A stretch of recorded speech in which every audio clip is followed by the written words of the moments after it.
ubu tuvugana perezida w'igihugu cy'u Rwanda aza yaburiwe irengero. Uyu mwene Rutagambwa amaze iminsi ataragaragara mu gihugu cy'u Rwanda, abenshi bataramenya iyo yoba yarerekeje canke atamenyesheje iyo yoba ari ubu tuvugana. Mu gihugu cy'u Rwanda hari urujijo rwinshi ku kubura perezida w'igihugu cyabo haheze iminsi mike cyane ataragaragara mu gihugu cy'u Rwanda. Ibi biri mu makuru twabateguriye.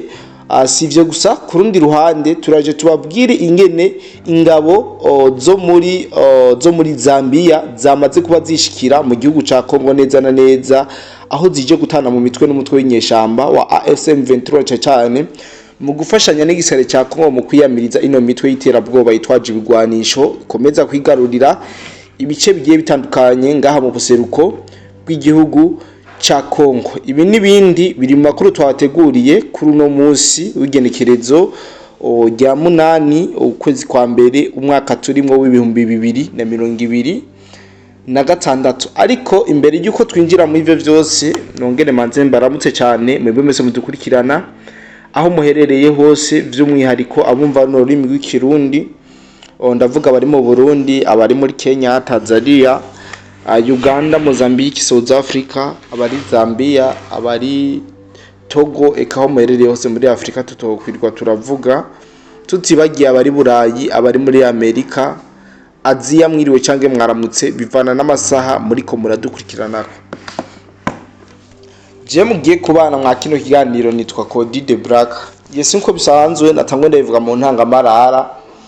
Haraheze iminsi perezida w'igihugu cy'u Rwanda atariko aragaragara mu gihugu ciwe nk'uvyo byari bisanzwe bimenyereye.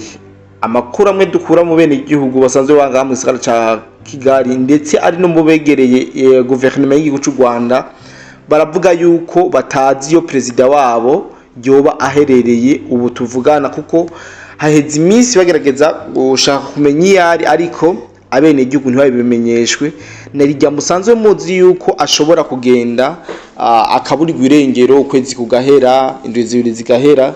N'ubu bino bintu vyongeye kuba, aho perezida w'igihugu cy'u Rwanda abenshi mu banyarwanda batazi canke bataramenya iyo yoba ari canke icoba camujanye niyari. Ariko amakuru dufise nuko bivuga yuko uyu mwene Rutagambwa amaze iminsi yibera mu gihugu cy'Ubufaransa neza na neza i Paris, aho abanyarwanda bo batazi aho perezida wabo ari.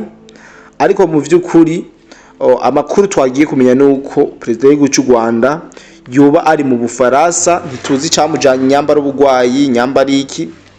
Ndetse mu masanamu yagaragaye ku munsi w'ejo mu masaha y'umugoroba, perezida Paul Kagame yabonekanye ari ku table ariko arasangira n'umuntu w'umunware turashoboye kumenya izina, ariko bamufotoye kabisa bisa nuko bamusiriprenye aho bariko barasangira ifunguro n'uyu mupapa w'umunwa. Rero abanyarwanda bareme barumva yuko perezida wabo ari mu Bufaransa, kandi iyo tugiye tubona ibihe nk'ibi perezida w'igihugu cy'u Rwanda aza arabura yongera abura, duca tumenya yuko hari ibintu bidasanzwe biba biriko birategurwa canke ariko arategura cyane mu mugambi wo gukomeza intambara mu karere. Haize igihe kitari gito tuza turamubona abura yongera agaruka, abura yongera agaruka, kandi iyo arinze agaruka bisigura yuko hari umugambi mubisha aba yariko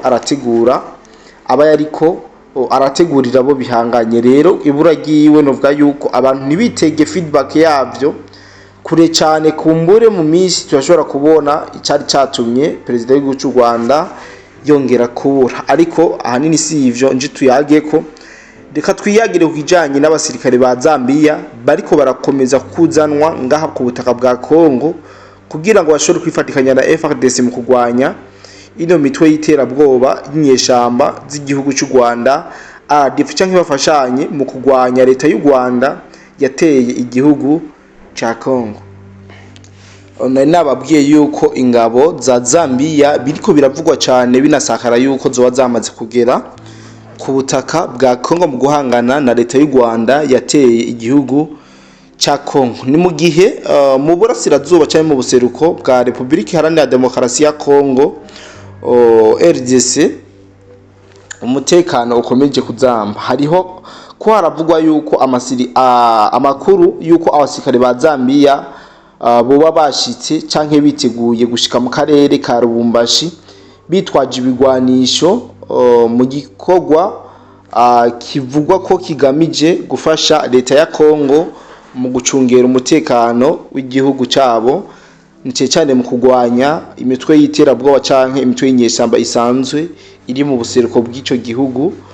Twabwira yuko harimo imigwi y'iterabwoba nk'inyeshamba z'igihugu cy'u Rwanda RDF, abo bise FDLR aribo babaye créé par Inkotanyi, hariho Red Tabara, FNL Yanzabampema n'abandi benshi musanzwe muzi yuko bari mu buseruko bwa Kongo. Nabo boba baje gufasha leta ya Zambia yoba irungitse abasirikare gufashanya n'igihugu ca Kongo mu kugwanya iyo mitwe yose y'iterabwoba. Igisirikare ca Zambia bita Zambia Defense Force ZDF kigizwe n'ingabo zo ku butaka, izo mu kirere n'izifasha mu bikorwa rusangi. Gifise abasirikare barenga 200,000 kizwi cyane kuri discipline. Igisirikare kizwi cyane kuri discipline, kutivanga mu migambi ya politike no gukorera mu mategeko ya Republika. Mu mateka yaco Zambia ntiyigeze ibamwo kudeta kandi yagiye yitabira kenshi bikorwa vya Loni vyo kubungabunga amahoro, cyane cyane muri RDC, Centrafrique, Sudani y'Epfo no muri Libano.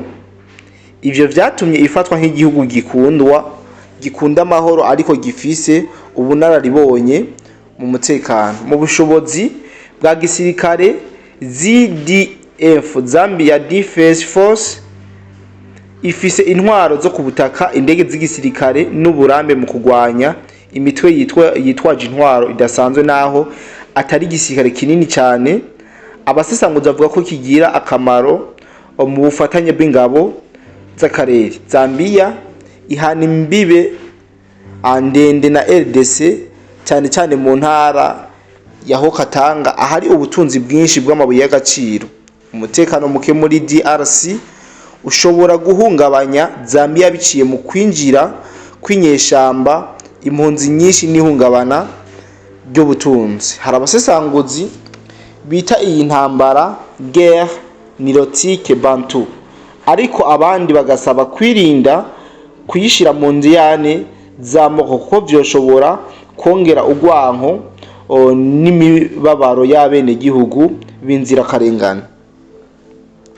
Abaharanira amahoro basaba ko ikibazo ca Kongo ca RDC gikemuka biciye mu biganiro vya politiki. Uruhara rukomeye rw'akarere n'amahanga mu gushira imbere umutekano w'abasivile aho kwagura intambara. Ndibaza mwashoboye kumva ibijanye n'amateka y'igisirikare ca Zambia ndetse n'amakuru y'igisirikare ca Zambia. Uruhara rw'ingabo za Zambia ZDF ndibaza yuko ruzoba ruruhara rukomeye cyane mu kugwanya ino mitwe y'iterabwoba iri mu buseruko bwa Kongo. Muri kino kiganiro sinagombye kubabwira vyinshi, comme conclusion nuko mwomenya yuko President Paul Kagame w'igihugu cy'u Rwanda yongeye kuburirwa irengero, abene igihugu b'u Rwanda batazi amagingo ngaya tuvugana yaherereye. Ayandi makuru nuko ingabo za Zambia nazo bavuga yuko zoba ziriko zirashikanwa Lubumbashi, izindi nazo zikaba zikizanwa hano muri Lubumbashi cyane mu kwitegura kugwanya ino mitwe y'iterabwoba harimo n'igihugu cy'u Rwanda cyateye igihugu cha Kongo. Sinagombye kubarambira cyangwa ndababwire byinshi kandi bikebanure. Turaza guhurira mu biganiro bito bito tuza kunababwira ku bijanye n'intambara zigomba kubuka cyane kwaduka, icyo twokwita 3e guerre mondiale, kuko bisa nuko Uburusiya na Amerika, Irani byose bitariko birarabana giza. Turaje tubabwire imvo n'imvano y'ingene izingane z'ibi bihugu ziriko aho ziriko zirava, ndetse tunabasobanurire uko vyagenze ku munsi wejo aho hariko haravugwa amakuru uvuga yuko atari make kandi abikibanure. Turongera guhura mu bindi biganiro vyacu. Bye bye.